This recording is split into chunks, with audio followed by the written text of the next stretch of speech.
Welcome to exam info academy. जैसा कि आप जानते हैं कि यूपी टेट के लिए हम वीडियोस लगातार ला रहे हैं। पिछली सारी वीडियोस आपको प्लेलिस्ट में मिल जाएगी। हमने सीडीपी की प्लेलिस्ट बना दी है, उसकी वीडियो आप देख सकते हैं वहां पर जाकर। और ये ईवीएस की लेक्चर 2 होगा, तो लेक्चर 1 देखना है तो यूपी टेट ईवीएस करके प्लेलिस्ट है, आपको मिल जाएगी। तो आपको पुराने लेक्चर्स भी देख सकते हैं। ये सेकेंड लेक्चर है ईवीएस का।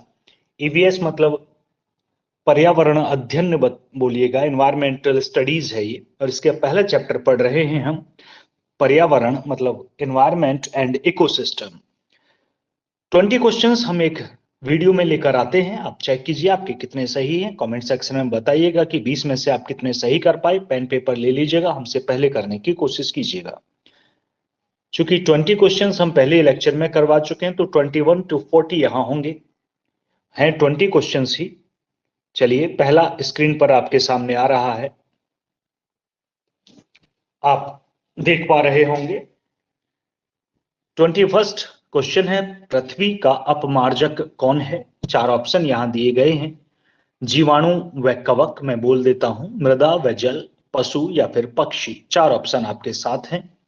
21st का है, पृथ्वी के अपमार्जक कौन है? ये क्वेश्चन 2011 में आया हुआ क्वेश्चन है।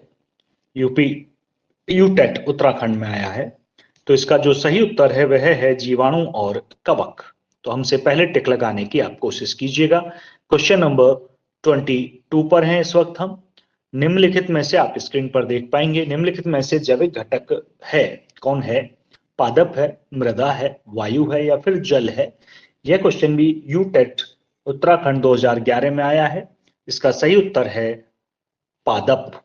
पादप एक जैविक बायोटिक फैक्टर है। आगे बढ़ते हैं, क्वेश्चन नंबर 23 पर चलेंगे। स्क्रीन पर आपके सामने है क्वेश्चन नंबर 23। हमारे पर्यावरण में किस गैस का सबसे अधिक सांद्रण है? मतलब कॉन्सेंट्रेशन सबसे ज्यादा, मतलब अमाउंट सबसे ज्यादा है एयर में। तो 4 ऑप्शन आपके सामने है, oxygen, carbon dioxide, hydrogen and nitrogen. तो 78% नाइट्रोजन प्रेजेंट है, तो नाइट्रोजन ही सबसे ज्यादा है। दूसरे नंबर पर ऑक्सीजन आती है, जिसे प्राणवायु भी बोला जाता है। उत्तराखंड टेट 2011 का है यह क्वेश्चन भी। क्वेश्चन नंबर 24 पर आते हैं।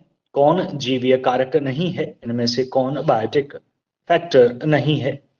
पेड़ पौधे, जंतु, सूक्ष्म जीव या फिर चट्टान। ये भी 2011 में आया है। यूपी टेट और यू टेट दोनों में आया है 2011 में। तो इसका सही उत्तर है चट्टान, डी, एक जैवीय कारक नहीं है। अगले क्वेश्चन पे आते हैं। क्वेश्चन नंबर है 25 है ये। हमारे पर्यावरण को बचाने के लिए 3 प्रकार के आर हैं। तो कौन से हैं? आप चारों में से टिक लगा लीजिए, मैं आंसर बता रहा हूं। आर का मतलब है पहला रिड्यूस, दूसरा रिसाइकल, तीसरा रीयूज। मतलब कम उपयोग, पुनः चक्रण और पुनः उपयोग। तो इसका ऑप्शन सी जो है थर्ड वाला करेक्ट है। आगे बढ़ेंगे, क्वेश्चन नंबर 26 पर हैं अब हम। स्क्रीन पर दिखेगा, यदि एक मेंढक एक टिड्डे को खाता है तो ऊर्जा का स्थानांतरण होगा। मेंढक ने टिड्डे को खाया तो टिड्डे से मेंढक में ऊर्जा का स्थानांतरण हुआ। हर लेवल पर 10% की ऊर्जा का स्थानांतरण हो पाता है। चलिए देखिएगा, उत्पादक नहीं, टिड्डा उत्पादक नहीं है, तो पहले 2 ऑप्शन गलत हो जाते हैं। तो सही ऑप्शन है प्राथमिक उपभोक्ता से द्वितीय उपभोक्ता, सी ऑप्शन करेक्ट है। यह भी यूटेट में आया हुआ प्रश्न है। आगे बढ़ते हैं, क्वेश्चन नंबर 27 पर है अब हम। आपके स्क्रीन पर दिखने लगा होगा क्वेश्चन नंबर 27। निम्न में से पृथ्वी पर कौन सा इकोसिस्टम सबसे बड़ा है? Largest ecosystem in the earth.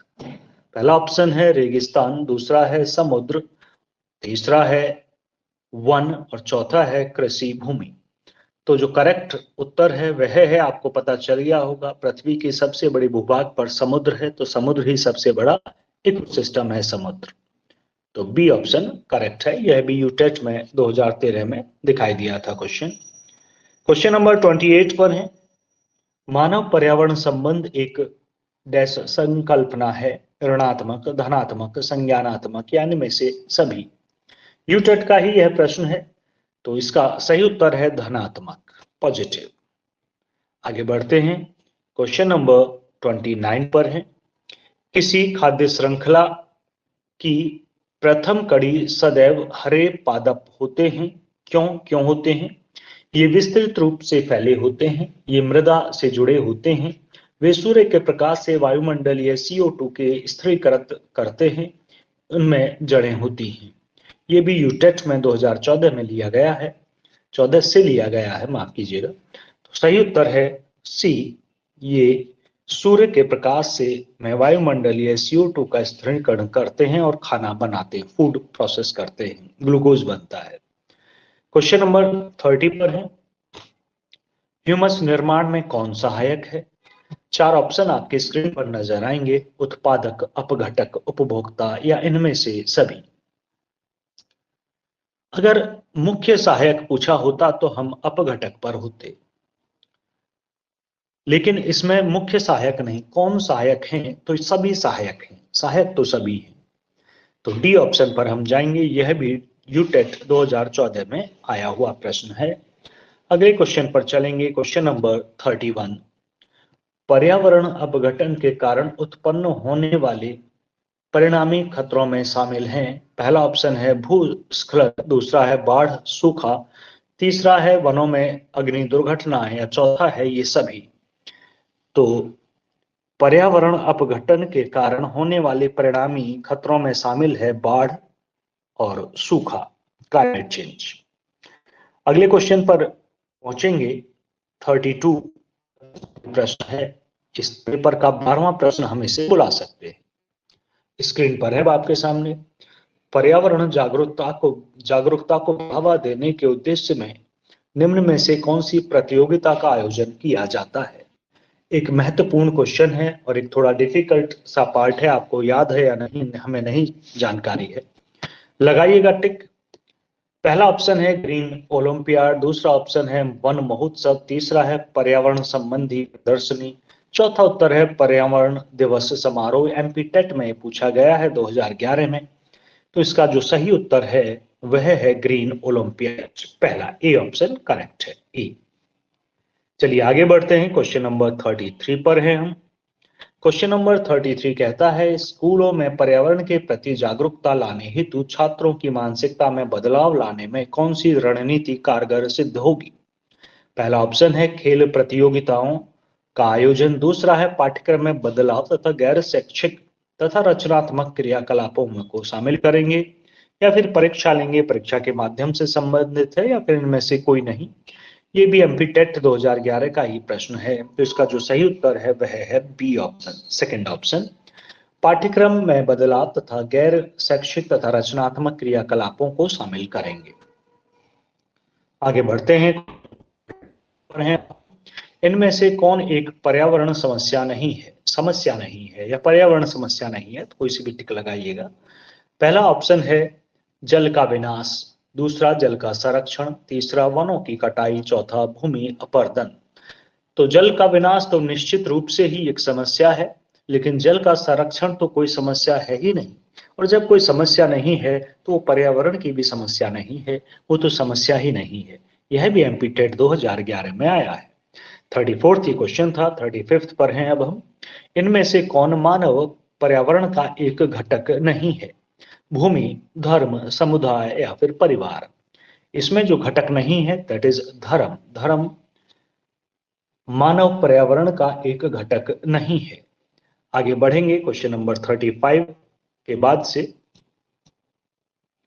Question number 36। पर्यावरण के अंतर्गत आने वाले पर्यावरण के अंतर्गत आते हैं या कौन आते हैं, ऐसा भी बोल सकते थे हम। क्वेश्चन नंबर ये 36 है। पहला है पेड़ पौधे, जीव जंतु, दूसरा है रिश्ते नाते, संस्कृति, और तीसरा है मकान, सड़कें, पूजा स्थल, और चौथा है उपरोक्त सभी। तो पर्यावरण के अंतर्गत आने वाले सभी चीजें हैं जो आसपास आपको दिखाई देती हैं। तो इस रेस्पेक्ट में हम बात करेंगे तो उपरोक्त सही, डी ऑप्शन करेक्ट है। ये छत्तीसगढ़ टेट 2011 में पूछा गया है। आगे बढ़ते हैं, 37वें क्वेश्चन पर हैं। ऊर्जा का पिरामिड होता है सीधा, उल्टा, अनियमित या इनमें से कोई नहीं। यह प्रश्न भी सीजी टेट छत्तीसगढ़ टेस्ट 2011 का ही है, प्राइमरी लेवल का ही है। ऊर्जा का पिरामिड हमेशा ही सीधा होता है। हर लेवल में 10% ही एनर्जी का ट्रांसफर होता है। आगे बढ़ेंगे। क्वेश्चन नंबर 38, प्राकृतिक एवं सामाजिक सांस्कृतिक पर्यावरण के बीच अंतःक्रिया का उदाहरण है। वनों की कटाई इसका उदाहरण है, या फिर शिकार इसका उदाहरण है, निर्माण कार्य, उपरोक्त सभी। तो हमारी समझ कहती है ये उपरोक्त सभी ही है, होना चाहिए। सीजी टेट 2011 का ही ये प्रश्न है। आपको किसी भी प्रश्न में कोई आपत्ति है, कोई ऑब्जेक्शन है, क्या आपको लगता है कि हमने उत्तर गलत बताया है, तो हमें कमेंट में लिखिएगा। हम उसे रिचेक करेंगे और आपको वापस बताएंगे। 39, प्राकृतिक पर्यावरण के मुख्य प्रमुख घटक हैं सूक्ष्म जीव, भू आकृतिक कारक, आगे है जलवायु कारक, या फिर ये सभी। इसका भी पता आपको चल गया होगा। प्राकृतिक पर्यावरण में तो सभी चीजें आती हैं, तो इसका भी डी है। यह भी छत्तीसगढ़ टेट का है। अब 40 क्वेश्चन और इस पेपर का लास्ट क्वेश्चन है हमारे सामने। एक पोषण स्तर से दूसरे पोषण स्तर पर ऊर्जा का कितना भाग स्थानांतरित होता है? तो मैं बताता ही चला रहा हूं, अगर आपने ध्यान से सुनी होंगी मेरी बातें। तो इसका ऑप्शन है 10% डी। तो 20 में से आपके कितने सही हैं? हम ये भी बता दें, आपका स्कोर 18 से ऊपर है तो बहुत बढ़िया है, लेकिन अगर इससे डाउन है तो ये खतरे के निशान पर है, ये मान लीजिएगा। पढ़ाई आपको करनी पड़ेगी। आपको लगता है पढ़ने के लिए पर्याप्त नोट्स उपलब्ध नहीं है तो हमें लिखिएगा। हम वीडियो लाने लगेंगे पढ़ाने के मामले के सारे, ताकि आपकी स्टडी सही से हो पाए। यूपी टेट 1,80,000 के करीब वैकेंसी खाली होने वाली है। अगर सरकार में सब कुछ सही रहा या सरकार की मंशा हुई तो ये जरूर आएंगी। मंशा होने पर ही सवाल है, वैकेंसी तो बहुत है। चलिए, इस वीडियो में इतना ही था। धन्यवाद।